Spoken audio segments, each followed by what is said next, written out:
Good afternoon. As you know, Ireland and Norway are co-pen holders on the Syria humanitarian file. And this afternoon, the Security Council meets again to discuss the humanitarian crisis in Syria.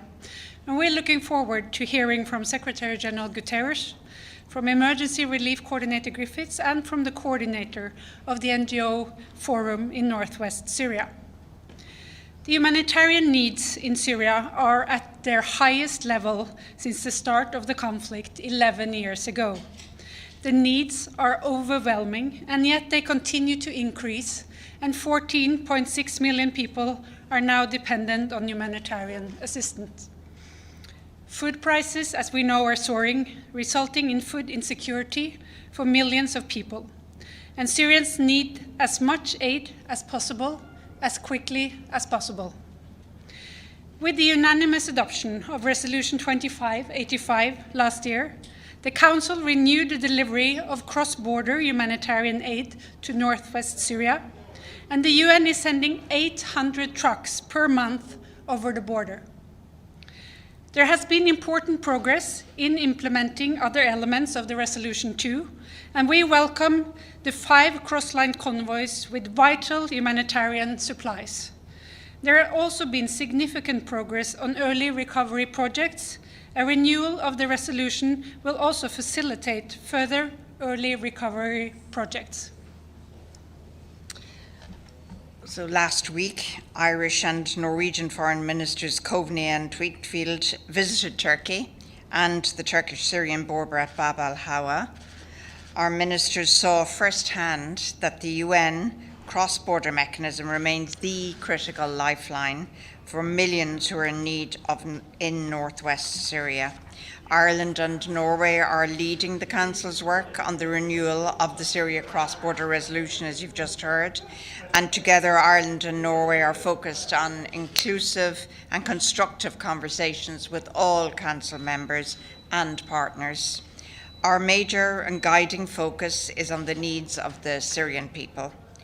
Ireland and Norway strongly support the use of all modalities to deliver this aid to the millions of people who are in need. That means both cross-border and cross-line. The cross-border mechanism is a lifeline for millions of people. It cannot be replaced. The Council must ensure that it continues. We have one goal: a resolution of the Security Council to renew cross-border operation so that aid can continue to reach those in dire need in northwest Syria, and we look forward to pursuing that goal with our Council partners in the coming weeks.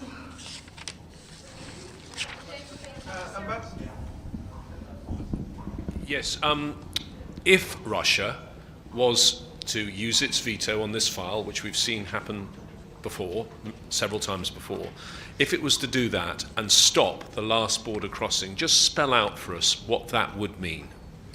We just said the cross-border mechanism can't be replaced, and we are focused at all times on the security and, importantly, the food and medical security of supplies for over 4 million people.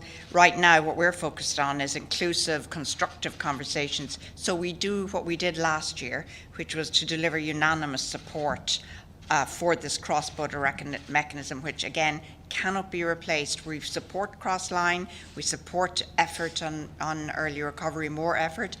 Bottom line is this is irreplaceable as a lifeline.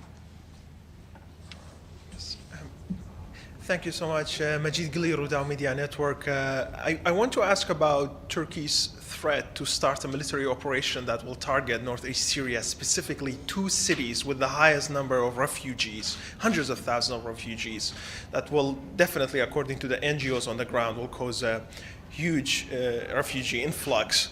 What is your position on this? And since your foreign minister recently visited Turkey, do you have any message for Turkey about this upcoming military operation?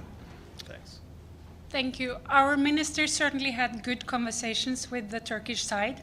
They know how important this is for the millions of people needing humanitarian aid.